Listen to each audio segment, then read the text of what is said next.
did that cup draw just happen? That doesn't... We don't get favourable... Newcastle United don't get favourable cup ties.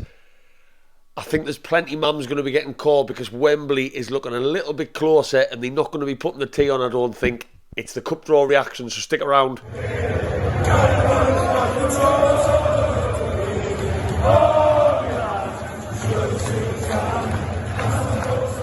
Welcome back to another video in the channel, Newcastle fans. Now, before I get into anything on this video and the excitement that just unfolded that I'm still trying to get my head round, apologies if I sound a little bit sniffly and I look like a bag of warmed up shite.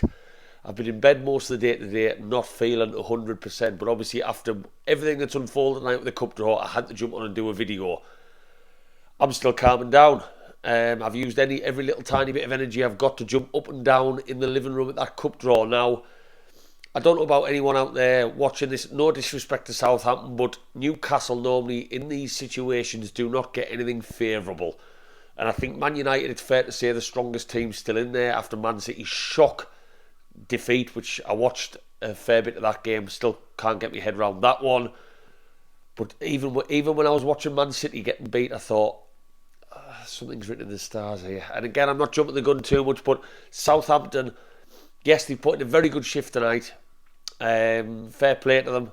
I think Man City really struggled to create any chances. They were organised, they were good, they pressed Man City, and their fans must be wondering where that performance has been all season. But with a bit of context to this, Southampton are still a football side, bottom of the Premier League, fighting for their lives in the relegation battle, and we are flying high. Nick Pope has not conceded a goal in 630 minutes. So to say this tie is favourable to us would be an understatement, especially with Newcastle being at home in the second leg. So in 2 weeks' time, go to Southampton. All you've got to try and do is not get beat. Don't get beat. If we really must get beat in that first leg, make sure it's only by 1 goal and nothing too big, not a big margin, and then get them back to St James's Park. Imagine what St James's Park would be like in that second leg. The scarves, the flags, the beers beforehand, the atmosphere. Imagine the full-time whistle going on a Wednesday night under the lights in Newcastle, where the full-time whistle confirmed us going to our first cup final at Wembley since the 90s. Can you imagine that atmosphere? That's why I've jumped on this video still a little bit speechless, still trying to get my head round what I've just watched with the cup draw, because I would have fancied us to beat anyone on our day under this new regime, this amazing team that we've got in front of us, this amazing manager, this amazing project. Man United, I thought, well, you know, the pro is you get a huge allocation in the away match, but would you rather play a team like that in the final? I think we can beat Man United. I do.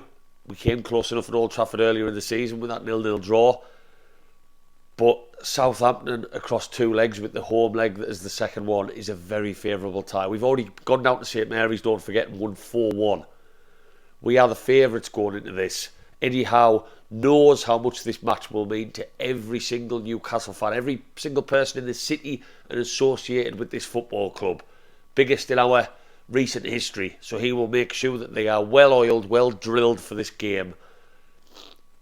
And I fully fancy us. I do. You know, if someone wants to maybe screen record this in a month's time and take the mick out of me as I've done before with some of my jokey content on social media with other people jumping the gun, I'm confident. Why would I not be? Why would the third place Newcastle United going against the bottom of the table Southampton across 2 games? Why would I not be confident? You know, we've got almost a fully fit squad. Touch wood as that first leg approaches. And yes, I've booked a hotel. I have. I'm sure a lot of Newcastle fans have for Wembley, for London. I don't want to be getting stung with large prices once demand starts to go through the roof.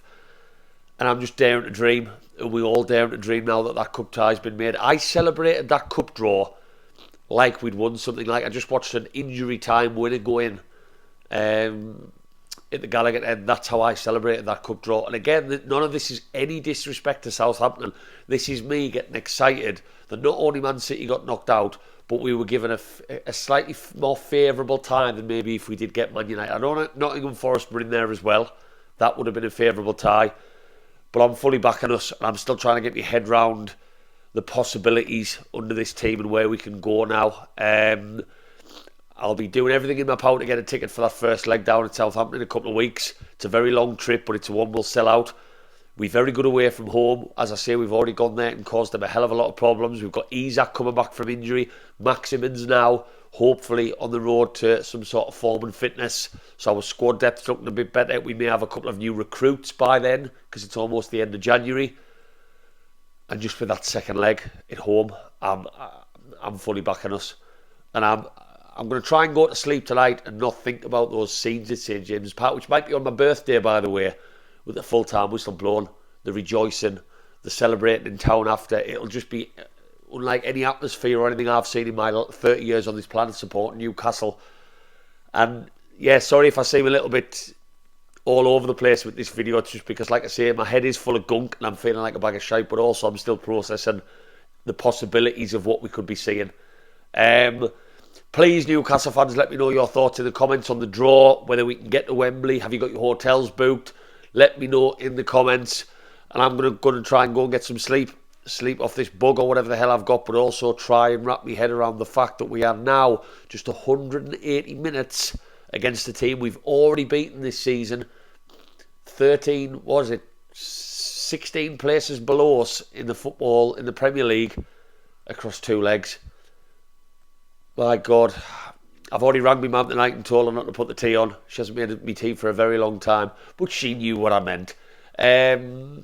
If you've stuck around this long, by the way, Newcastle fans, please whack that subscribe.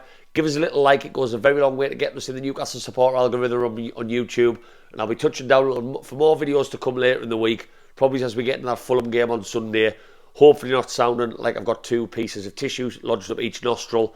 And yeah, on to Wembley we maybe go. Southampton in the Cup, Newcastle fans. We are daring to dream, and I'm going to try and somehow get some sleep and hopefully dream about that Cup final. I'll see you on the next video. Away the lads.